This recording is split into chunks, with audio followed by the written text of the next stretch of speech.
Alright, welcome back to Midwest DBS. I got one more deck profile for you today. So, I already uploaded the Broly one earlier. And then this is the deck that I played. I ended up getting third, which is a little upsetting. Not really, but there are some changes that need to be made to this deck. And I quite didn't know what those changes were until I played it. But I'm going to show you the version that I did play. End up getting third. I every other week at our store, I do basically play meta decks one week, then the next week I play non-meta leaders. So this is my non-meta leader week. But it's clashku. It has auto burst 2, and then what you do is when it attacks, you have to discard a green card, and then you draw 2 cards. So it fills your drop and filters cards from your hand, allowing you to see more cards. When it awakens, it's a restand 2 energy. The other side is really good because essentially if you have Sparking 5 and a Krillin in your drop, then it gains double strike and 5,000 power. And when it swings, it draws a card. So you got a 20k double striker swinging every turn that draws a card. So we'll get to the deck profile now. First off, and I'm playing. I'm running 12 mono red cards, and I might cut it down to 10. Just because on clashku you have to discard a green card. I never ran into a problem, but I could see where it could happen. But anyways, we'll just go through what I got. So this is your Self Awakener. You do want to run some type of Self Awakeners because if you run into certain decks like Search Piccolo or basically any really defensive deck that doesn't want to attack you, then you're going to have to find a way to get Awakened because you really want to be on the flip side of your leader. But this card has an auto. You take 1 card from your life and add it to your hand. Then when it attacks, it gains 10,000 power for the duration of turn, and you switch this card to active mode. So the reason why you play this, because basically what it is, you take a life, you swing, it switches to active mode. Now in the auto, it can attack the duration of turn. What that essentially makes is a 15k attacker that's now untapped that you can use for combo for arrivals. That's why I play this over like a Trunks or the Gohan or the Double Strike Kaba, just because I want to swing and then restand to have a combo for arrival.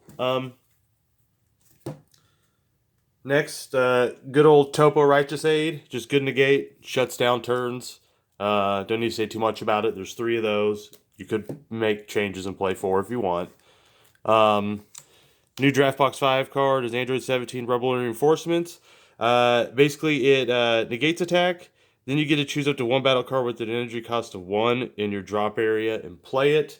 So, like I showed you earlier, this is a target, so it negates the attack, and if this is in your drop, you can bring it into play if you're still needing to apply some pressure. But one of the better cards to find with that is Chi-Chi.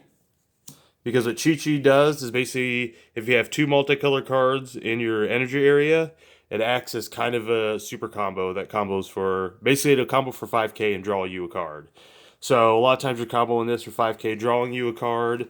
Later on your opponent's doing something, and then you negate with this. Then you bring this into play, allowing you to combo it off from the field again and draw a card. So those 2 work really well together. Next, we get into our super combos. I ran a split. I could see you running 4 defending Father Peregrines, but if you are, then you're going to want to bump up the Raditz stat, basically. Combos for free in his red and green. Or you can run a split, or you can run more Nappas, or you can even go 3 Nappas in 1. It just depends how you want to do it, but if you do, you're going to want to tweak your deck based off if you run more of these or more of these. Because you're going to want some green and red, basically things that help you rival without having to put energy into them. But those are the super combos. Shocking Death Ball 2. Shocking Death Ball is not as good as it used to be, but I still wanted space for a 1-drop negate in the deck, so I did run Shocking Death Ball because you're going to get Sparking 5 very quick with this deck with the leader bursting on the front side. Next, we run 1 Artificial Impact. It can deal with barrier cards. It can pop a barrier card and then force your opponent to discard a card. It's also never dead because you can always just combo it off for 5k. Because it will add 5k as an activate battle. So it's a card that has utility by being able to kill barrier cards, which is important. But it's also not dead even when it's not doing that because you can combo it for 5k. Another negate that we run is Katsuna. Really good card. It's basically a 2-for-1. It comes down if your leader's green, which it is. It's only going to cost you 2. It negates an attack, and then you choose one of your opponent's battle cards and KO it. So it just puts in a lot of work, and then you have a body on board to apply pressure or swing down opponent's battle cards. Really good negate. Might bump it up to 3. I couldn't decide, so I wanted to play them both, but either... So we ran 1 Piccolo Assimilated Ability. I never really used it. I think I used it in 1 game and popped 1 card, but I couldn't decide to run that or Combo Killer and Eliza. And the reason why I ran Combo Killer, currently the meta at our store is very grindy and not as much battle card oriented. Like tons of battle cards on the field for this card to pop. And in grindier matchups where I'm just trying to edge out value over a certain period of time, I found Combo Killer to be better because both these have barrier. This pops a card and draws a card. Basically, if you have Bantu. Combo Killer also has barrier, but also has Double Strike. But the most important thing, it just sits over when your opponent combos. Just once per turn, they choose 1 card in their hand and place it in their drop area. So if you have 2 of these out, as soon as they combo, they have to put 2 cards in their hand and put it in their drop. If 1, just 1, but it does edge out value over time. 3 Vegeta the Cruel, good counterplay. Comes out, counterplays. It's a counterplay, and it comes out in KO something with energy cost 4 or less, and your opponent chooses a card in their hand and sends it to the warp. Krillins, you have to run Krillins. I run 3. You have to run Krillins because you need the Krillin in your drop on your leader's front side. So, and this is the Krillin you want to run because eventually when you get Sparking 10, you can play it for 2 if you just want to play it out. It has blocker. Then you play it, you draw 2 cards and choose 1 card in your hand and place it in your drop if you want to play it. Otherwise, you can just discard it to your Goku leader effect on the front side to get that Krillin in your drop. 2 Focus Breakthrough. We want Focus Breakthrough. We want to counterplay that they can stop other counterplays that are trying to interact with our bombs. We also want ways to get around Topo if we need to, and Focus Breakthrough just is a really good 1-drop counterplay that sometimes you just you don't even have to have energy open for if you meet the requirements. You can take a life and do it. Now we're getting more Draft Box 5 cards. We're getting to Zerloin, Maiden Supporter. It's a 5-drop. When you play this card, you get to choose up to 1 of your green battle cards. It's an energy cost of 4 or less and play it. And as going through this deck, you will see there's more cards that I'm about to show you, but like all of these cards, green battle cards, yeah, you can even play your super combos out with them. And then there's more that I'm gonna, but basically this card has a lot of targets it can play. So it comes out and you get to play green battle card 4 or less for free. And I believe with this one, and play it. Yeah, with this one, its skills aren't negated, so it's really good. So as soon as your card comes out, it gets whatever value it gets. You can KO this card when you're, what is it, attacks? Yeah, KO this card when your opponent, sorry, I can't read. When your opponent's card attacks, your opponent can attack with a battle card for the turn. So that's a good ability that it has. It also has, when this card is removed from the battle area, by an opponent's skill or KO'd. Choose up to one, one green battle card's energy cost of 4 or less in your drop. And play it with the skills negated for the duration of turn. So, it's doing a lot of things. So, it comes into play. You can play 4 cards from your hand. It also can shut down an opponent's battle card from attacking. It also, once they do kill this, allows you to bring a 4-drop for a 4-drop, 4 energy cost out of your drop into play with its skills negated. Just a really good card. Next, we got Big Girl, Rebrand. Rebrand is another 5-drop, really good in the deck. It's a triple strike. And the good thing is, it's a board wipe. It'll basically it ignores barrier and just wipes the board completely. And the great part of this, so a lot of times you're bringing it in and then you're swinging. And then once it's in rest mode, this card basically acts as a deadly defender. But it's basically a 30k deadly defender. So your opponent's going to have a lot of trouble trying to kill it. Basically, when it's rest mode, when they want to attack your leader, I believe it's just that area, choose up to one of your green battle cards. Well, hold on. Yeah, if your leader's green and this card is in rest mode, your opponent can only attack this card. So they can't even attack down battle cards. They have to attack this card when this is in rest mode. And then the last ability it has, when this card is removed from your battle area, by an opponent's skill or KO, choose up to one green battle card you drop, then it costs 4 or less, and play its skills negated. So another card that brings cards from your drop and replays them. I'll get to the multicolor cards real first. Run our check land. Broly Demonic Origins. You're in red green, so you're gonna run your check land. 1 Raditz, and that's the reason why we're running the 1 Raditz is because we want free combo power that can trigger your arrival. In the deck, I ran the 2 Nappas and 2 Paragus. So the fact that I ran 2 Paragus made me want to run one of those, so I have 3 outs.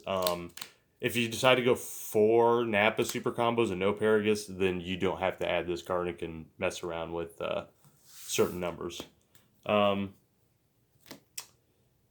this is a 4-drop green target for either your Zerlin or your Rebrand. So is your check land. This as well is another 4-drop target for either one of those. It's also your rival card.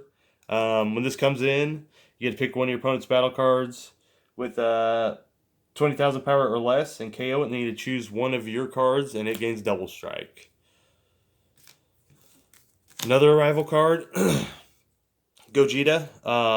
Double strike, arrivals for 1 red.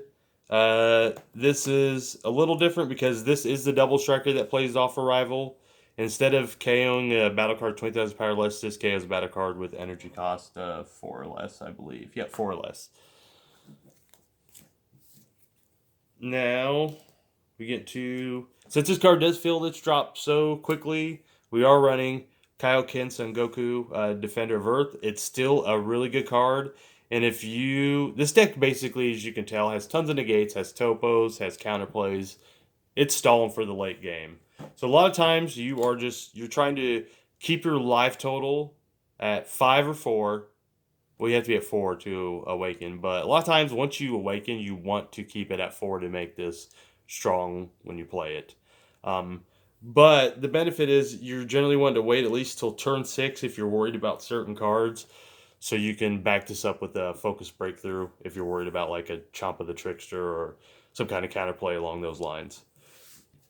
And of course, red and green. So last card, we are running the SCR, just powerful card.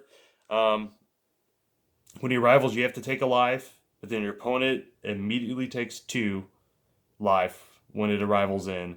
And then you have a 40k that also when your opponent combos with the battle card with energy cost of 2 or less, choose up to 1 card in your opponent's combo area and place it in its owner's drop. So it has those 2 really great abilities.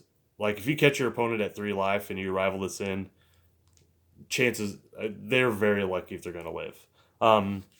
Once again, my sideboard is kind of weird. I kind of put it together really quick, but I will go over it. So I added 1 more of those, just for more ways to deal with barrier. Had 1 in the main. Now in the sideboard, they're all green cards because I wanted to add a green package. So when I brought in, like, I played 3 of these for like grindier matchups. I could basically become kind of like a very counterplay, control-y, discard, board destruction deck. So a lot of times when I brought these in, I removed quite a few of my red cards just to make sure I get both abilities on this and keep them live. So it's just a good card. If all your energy is green, you get to rip a random card out of your opponent's hand, and also your leader or battle card gets additional 15k. Going with the same, Reban. Basically, it's the reverse ape. Instead of drawing cards, it makes your opponent discard 2 cards. We added this since we have all those effects that bring in 4 drops. Especially Zerloin can bring this out. You play Zerloin on turn 5, this comes out for free from your hand. This is more hand control because when this, this is the one. When you play this card, your opponent chooses 2 cards in their hand and places it in their drop. And then when this card is removed from your battle area by an opponent's skill or KO, choose up to 1 battle card with energy cost 3 or less in your drop area and play it with skills negated. That second ability isn't as important, but there are targets you can hit out of your drop. But it's that first one because you tap out to play Zerloin, and then you play this for free, forcing them to drop 2 cards. So just more into that, more control-y. Another negate for the greater good. That's good against some decks will force you to discard cards to your drop. So when they do, you put that in your drop, and basically you still essentially in your hand. Basically, you got a negate still. I need to get another one, but I got Piccolo Jr., the Arena Wrecker, and Tactical Victor Vegeta. This should be another one of these, but they both work the same. This is basically for popping annoying field cards like World Tournament or Ring. So that's really what this is in there for, just to pop that field card. We had 3 Krillins in the main. I play the 4th in the drop, or sorry, 4th in the sideboard because I run that package in my sideboard too. So when you bring in your 4th Krillin, you're bringing in this because a lot of times people associate clashku with this being in the main. And then game 1, I like to pivot sometimes. Game 1, they see you have all these maidens and you burst through so much your deck. And they've seen a lot of your deck and they're like, well, apparently he's not playing Final Showdown Son Goku. So it takes that completely off their mind. And then game 2, you're boarding your next Krillin, boarding these. And now you'll catch some people by surprise. That's pretty much. So that's all I got for you on this deck. I'm going to start building some more decks and just looking forward to what's coming around the corner with set 10, Unison Warriors, and with all the cards they just banned and restricted today, plus a new set coming out. Game's going to be a lot different. But it should be fun. I like new sets with a healthy ban list, and I think that's what we got. It really shakes up the format and makes things more interesting. That's all I got for you. Thanks for joining me. Bye.